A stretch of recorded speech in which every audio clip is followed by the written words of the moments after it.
지난 영상에서 트리플 로이 유리 XTN에 대해 알아보았죠? 그런데 로이 유리란 무엇일까요? 좋다고는 하는데 어떻게 좋은 걸까요? 단열성을 높이는 로이 유리, 올바른 사양을 선택하는 것이 중요! 한글라스가 알려드림! 최근 신축 건물에 대해서 친환경적이고 에너지 부하를 최소화하기 위한 국가적 자발적 노력을 하고 있죠. 다양한 건축 양식 중 유리로 건물을 둘러싼 커튼월 공법은 70년대 도입 이후 경제적 디자인적 측면에서 아직까지도 많이 사용되고 있는데요. 유리는 개방감을 느끼는 심리적인 측면과 디자인적인 측면에서 중요한 요소이나 에너지 효율성인 측면에서 건물 전체 에너지의 창문을 통해서 에너지 손실이 발생하므로 취약한 부분이라 할 수 있습니다. 그래서 단열성을 높여주는 로이 유리가 꼭 필요하죠. 오늘은 이 로이 유리에 대해 알아보도록 할게요. 로이 유리는 저방사 유리라는 뜻으로 낮은 방사율이라는 뜻의 Low Emissivity를 Low E로 표기한 것입니다.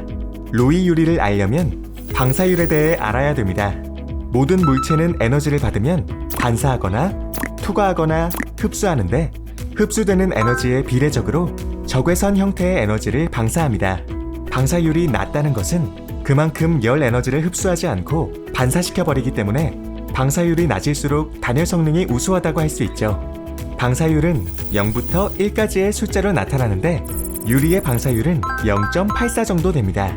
여기에 단열 성능이 좋은 은을 유리 표면에 얇게 코팅하여 방사율을 약 0.1 정도로 만들어 열 손실을 줄여줍니다.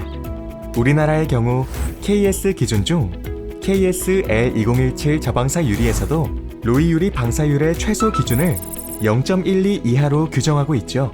참고로 로이 유리는 만드는 방식에 따라 소프트 로이와 하드 로이로 구분되는데 보통 해외에서 생산되는 하드 로이 방식의 로이 유리는 방사율이 0.2에서 0.15 정도로 높아 KS 기준에 적합한 로이 유리라 할 수 없기 때문에 국내에서는 소프트 로이 유리가 생산되고 있습니다.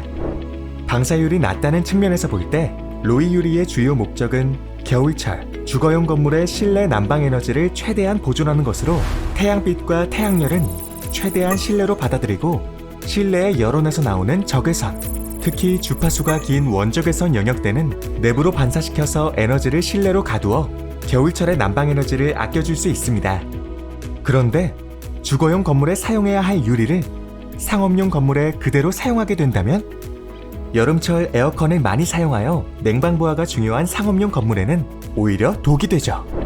유입된 태양열이 흡수되고 난 후 온도가 잔뜩 올라간 실내에서 재방사되는 원적외선이 또다시 실내로 반사되면 여름철에는 실내 온도가 상승하는 온실 효과가 발생하게 되기 때문입니다. 한때 새로 신축된 모 시청 건물이 찜통 청사라는 별명이 붙여졌던 이유가 이 온실 효과의 예라고 할 수 있겠습니다.